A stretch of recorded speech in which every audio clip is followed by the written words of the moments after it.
आलं लक्षात. इथं आपण काय केलं, हाईट निगेटिव्ह घ्या. एक्स मध्ये व्हेलॉसिटी आहे जी निगेटिव्ह. आपण वाय मधलं इक्वेशन लिहिलं -20. यू 0 आहे वाय मध्ये. ठीक आहे. आणि टाइम आपल्याला इथून काढायचा आहे. जी ची व्हॅल्यू 10 घ्या. निगेटिव्ह येऊन जाईल. त्याला सिम्प्लिफाय केल्यावर टाइम साठी एक क्वाड्रॅटिक इक्वेशन बनतं. प्लस मायनस टू याचा टाइम हा निगेटिव्ह घेत नाही. म्हणून या क्वेश्चन मध्ये तुम्ही फॉर्म्युले पाठ करत बसू नका. केस कोणती आहे हे लक्षात ठेवा. जर आपण सरळ एक्स ऍक्सिसच्या अलॉंग फेकलं तर एकच डोकं लावायचं, वाय मध्ये 0 ठेवायचं व्हेलॉसिटीला. ठीक आहे. पुढच्या केसला जाऊ. हा फॉर्म्युला आपण टाइम काढत असताना यूज करतो. याच्यामध्ये फक्त जो UI आहे तो केस कोणती त्याच्यावर डिपेंड आहे. आपण सरळ एक्स ऍक्सिसने फेकलं तर UI 0 होईल. पण जर तुम्ही वरून फेकलं किंवा खाली फेकलं असं डायरेक्ट एक्स मध्ये न फेकता या डायरेक्शन मध्ये फेकलं, या डायरेक्शन मध्ये वर फेकलं तर वाय कॉम्पोनंट येईल ना काही ना काही. कारण तो वेक्टर स्प्लिट होईल दोन पार्ट मध्ये. म्हणून UY फॉर्म्युला हाच राहील, फक्त y ची व्हॅल्यू कमी जास्त होईल. टाइम किती काढला आता आपण? 2 सेकंड्स. एक्स मधली स्पीड माहिती आहे 5. आणि बघा रेंज कुठं असते? एक्स मध्येच असते. किती लांब जाऊन पडेल ऑब्जेक्ट. तर एक्स मधली स्पीड माहितीये, एक्स मधला टाइम माहितीये. तर स्पीड इंटू टाइमच काय असते? डिस्टन्स असते. आणि रेंज म्हणजे डिस्टन्सच आहे ना. तर रेंज काढण्यासाठी वेगळं काय डोकं लावायची गरज आहे. पहा, या पार्ट मध्ये पहा आपण डिस्प्लेसमेंट लावलं. डिस्प्लेसमेंट एक प्रकारचं डिस्टन्सच आहे ना. फक्त इथे एसच्या जागी आता एसएक्स केलं का? एक्स मध्ये रेंज असते. रेंज नेहमी एक्स डायरेक्शन मध्ये काढतात. टाइम काढत असताना वाय ऍक्सिसचं रिलेशन घ्यायचं. कधी हे दोन नियम लक्षात ठेवा. तर UXT half GXT square. UX मध्ये स्पीड 5 आहे. टाइम आपण आताच काढला 2 सेकंड्स. जी मध्ये एक्स मध्ये ऍक्सेलरेशन नसतंच. 0 मानतो आपण. ते तर 0 होऊन जाईल. तर हा कम्प्लीट 0 होईल. म्हणजे बघा इथं काय आलं. स्पीड इंटू टाइमच आली की नाही ऑटोमॅटिकली. सेम फॉर्म्युला तोच आहे. आपण हा फॉर्म्युला न लावता S is equal to UXT पण वापरू शकतो. इथे तुम्हाला विचारतात ऑब्जेक्ट जेव्हा वरून खाली फेकला जाईल त्यावेळेस जेव्हा तो जमिनीला स्ट्राईक करतो त्यावेळेस त्याची व्हेलॉसिटी किती होते. आता बघा एक वेक्टर आहे हा. त्याचे दोन कॉम्पोनंट बनतात, एक एक्स आणि एक वाय मध्ये. त्या दोघांचा हा रिझल्टंट असेल. त्या एक्स मधली व्हेलॉसिटी माहिती आहे, वाय मधली काढायची, रिझल्टंट घ्यायचा. असा हा प्रकार आहे. पहा आता. समजलं? हा जो प्रकार आहे ना, जेव्हा ऑब्जेक्ट एका टॉवर वरून खाली येताना तो स्ट्राईक करतो जमिनीला, तर स्ट्राईक करताना त्याची व्हेलॉसिटी किती होते? हा प्रश्न खूपदा विचारतात. मी हळू-हळू बघा सगळ्या गोष्टी सांगितल्या त्याच्यात. टाइम कसा काढायचा, त्यानंतर ॲक्सेलरेशन तुम्हाला निगेटिव्ह दिलेलं आहे. रेंज कशी काढली आपण, मग जमिनीवर पडताना त्याला किती स्पीड होती. हे सगळेचे छोटे-छोटे कॉन्सेप्ट एका एक्झाम्पलमध्ये आपण कव्हर केले. याच्यामध्ये तुम्ही असे वेगळे फॉर्म्युले शिकण्याची गरज नाही. हा मेन मुद्दा आहे. मी एकतरी फॉर्म्युला लिहून दिला का इथं? नाही. जसं काल आपण भरपूर फॉर्म्युले लिहिले. Sine alpha, cos alpha, theta. इथे तसं नाहीये. ही केस टॉवरवाली जी केस आहे, ही मोस्टली कशी असते? 1D सारखी असते. कारण याच्यात एकच आपण कॉम्पोनंट घेतला. फक्त फरक पडणार आहे सांगा. आपण UX असा दिला होता. UY आपण 0 मानतोय ना इथं. इनिशियल आहे. U म्हणजे इनिशियल व्हेलॉसिटी. एक्स मध्ये 5 आहे. वाय मध्ये 0च आहे ना. तर आपण काय करतो, फक्त तुम्हाला काय देते, हा वेक्टर जर असा वर फेकला, तर इथं एक्स मध्ये एक व्हेलॉसिटी येईल, वाय मध्ये वर व्हेलॉसिटी. वाय ची व्हेलॉसिटी वर येईल ना. का बघा, हा जर वर टाकला असा, तर कॉम्पोनंट कुठे जातील? एक एक्स कडे जाईल आणि एक परपेंडिक्युलर वर जाईल. कारण रिझल्टंट दोघांच्या मध्ये आला पाहिजे. म्हणजे इथे UY पॉझिटिव्ह होईल कारण वर जातोय. हे लक्षात ठेवा. आणि जर ऑब्जेक्ट खाली फेकला असा, असा फेकला तर एक्स त्याच डायरेक्शनला जाईल आणि वाय आता खाली येईल. तर UY निगेटिव्ह होईल. लॉजिक सेन्स आहे, बाकी काहीच नाही. याच्यामध्ये तुम्ही पाठ करत बसतो म्हणले सगळ्याच गोष्टी पॉसिबल नसतात. फिजिक्समध्ये असं कधीच नाही. इथं हाय लेव्हलचं अंडरस्टँडिंग लागतं आपण काय करत आहोत. आता ही व्हेलॉसिटी खाली येत आहे. तर ही व्हेलॉसिटी कॉम्पोनंट माहित होता, हा आपल्याला काढायचा होता. तर आपण काय केलं, Vy प्लस AYT. y काढण्यासाठी y मधले इक्वेशन घ्या. तर UY माहितच होता 0 आहे. तर 0 घ्या. A negative term. तर ही व्हेलॉसिटी -20 आली. मायनसचं काय काम आहे? डायरेक्शन सांगणे. बघा ते खालीच आहे ना, डाउनवर्ड डायरेक्शन आहे. आपोआप 20 ला साइन मायनस आलं. मॅथेमॅटिक्स करेक्ट करून देईल तुम्हाला. पण आपल्याला हा रिझल्टंट काढायचा होता.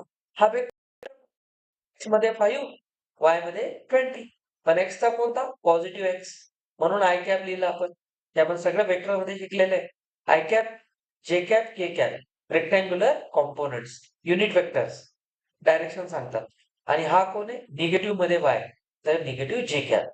तर हे झाला वेक्टर.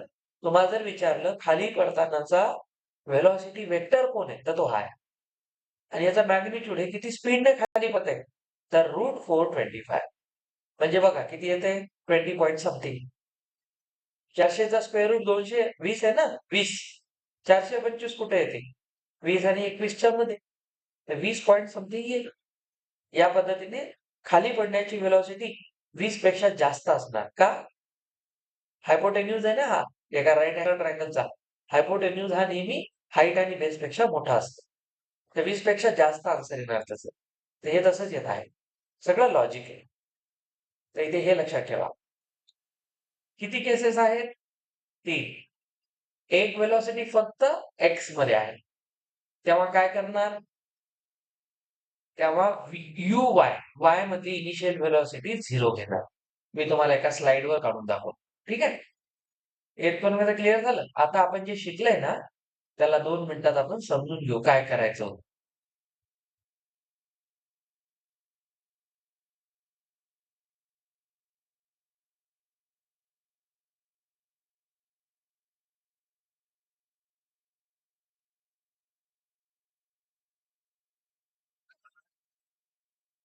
केसेस कशा आहेत?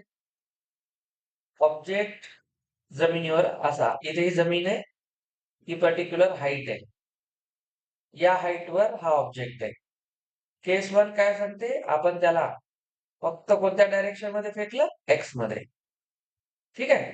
तर एक्स मध्ये फेकल्यावर इथं UX काहीतरी असेल.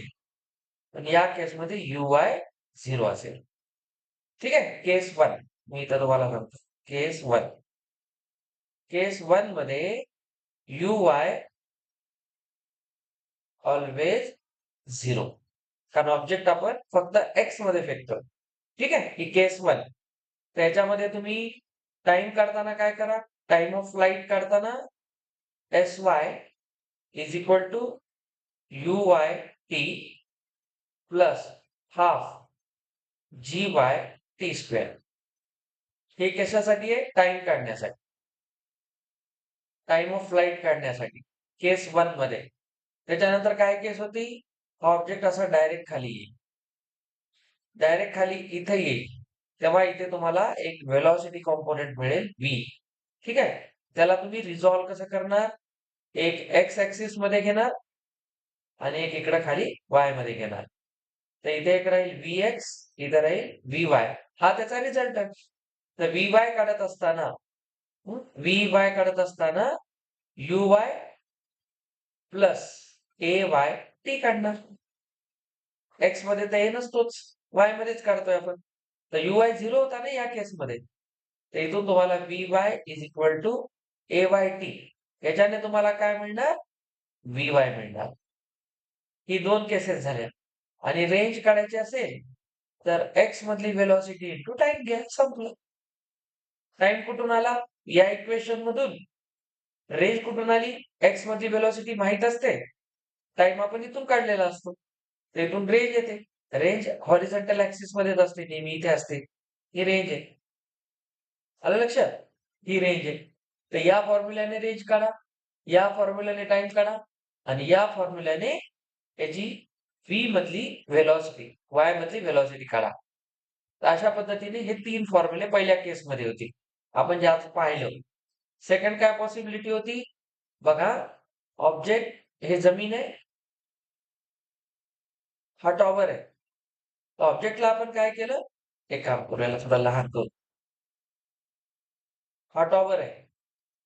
ऑब्जेक्टला आपण कसं फेकलं, अपवर्ड डायरेक्शन मध्ये फेकला. आता या डायरेक्शन मध्ये, तर वेक्टर तर वर आहे, तर रिझल्टंट कसा जाईल, एक इकडे जाईल. रिझल्टंट साठी हे रिझॉल्व्ह होतील असे. तर इकडे कोण असेल, इथे जी कोणती व्हेलॉसिटी असेल ही, त्याचा हा एक्स कॉम्पोनंट, हा वाय कॉम्पोनंट, अँगल नेहमी पॉझिटिव्ह एक्स ऍक्सिस सोबत. बस.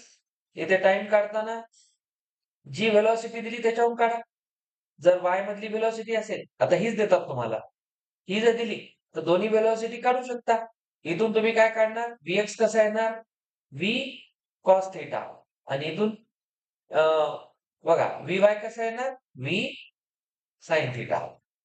बस. आज तुम्ही एवढं पक्क डोक्यात ठेवा, संपल्या आपल्या प्रोजेक्टाईलच्या सगळ्या केसेस संपल्या. इन्क्लाइंड प्लेन आपण डिटेलमध्ये शिकल्या. ग्राउंड टू ग्राउंड आपण विथ क्वेश्चन्स केलेला आहे. आता ही एकच केस राहिली होती. एवढं डिटेल आता प्रोजेक्टाईल कोणी शिकवणार नाही तुम्हाला. तर टाइम इथे कसं काढणार, युझिंग वाय ऍक्सिस रिलेशन, आहे की नाही. वाय ऍक्सिस मधलं रिलेशन घेऊन काढा. रेंज कशी काढणार, युझिंग एक्स ऍक्सिस रिलेशन. म्हणजे कोणतं, एक्स मधली व्हेलॉसिटी. तुम्हाला जर रेंज काढायची तर रेंज असते एक्स मधली व्हेलॉसिटी इंटू टाइम. टाइम कुठून येणार, वरच्या याच्यावरून. आणि याच्यात दुसरी कोणती केस आहे, हे जेव्हा खाली पडेल तेव्हा ते असं येऊन येईल ना खाली, या पद्धतीने येईल. आता डायरेक्ट खाली येणार नाही, कारण हा रिझल्टंट केव्हा बनेल, वर गेल्यावरच बनेल ना, वर येईल. तर ह्याच्यामध्ये खाली येताना परत इथे तुम्हाला हा बी काढावा लागतो. हा वेगळा आहे, हा वेगळा आहे. तर इथे आणि इथे घेऊन हे करताय. आता इथे तुम्हाला हे विचारणारच नाहीत ऍक्च्युली. इथे तुम्हाला या तीनच गोष्टी विचारतील. आणि थर्ड केस, ही केस 2 आहे. आणि थर्ड केस काय होती, बघा, हा ग्राउंड, हा टॉवर. ऑब्जेक्टला कसं फेकताय, खाली. असं फेकतोय आपण आता डायरेक्ट. त्याचा एक्स कॉम्पोनंट इथे येईल, वाय कॉम्पोनंट असा येईल. तर हा काय राहील, Vx, हा Vy. इथला थिटा राहील, इथे येईल v cos थिटा, इथे येईल v sin थिटा. बाकी सेम केसेस. आता हे जेव्हा खाली पडेल तेव्हा हे काय, खाली पडताना कसं पडेल बघा, डायरेक्ट असं पडेल की नाही, डायरेक्ट असं पडेल. वर जाऊन खाली येईल का, तुम्ही जेव्हा ऑब्जेक्ट खाली फेकता तेव्हा तो आपोआप मनानं वर जाऊन खाली येईल का, नाही. तुम्हीच इमॅजिन करा, मी असा फेकला तर डायरेक्ट असा येईल, डायरेक्ट असा येईल. असा फेकला, थोडा वर जाऊन खाली येईल, आणि असा फेकला, डायरेक्ट खाली येईल. संपलं. आलं लक्षात. तर अशा याच्या केसेस बनतात. यासाठी तिन्ही फॉर्म्युल्यांमध्ये नवीन काही शिकलं नाही आपण. ग्राउंड टू ग्राउंडच्या केसेसलाच इथं अप्लाय करायचं असतं. समजे, इथं आपण प्रोजेक्टाईलला पूर्णविराम देऊ. इथपर्यंत आता काही राहिलं नाही. आपण या सगळ्या केसेसचे उद्या क्वेश्चन्स करणार आहोत. तुम्ही याला चांगलं रिवाइज करून या. मी आता मागचे व्हिडिओ पण टाकलेत कालचे, रिवाइज चांगले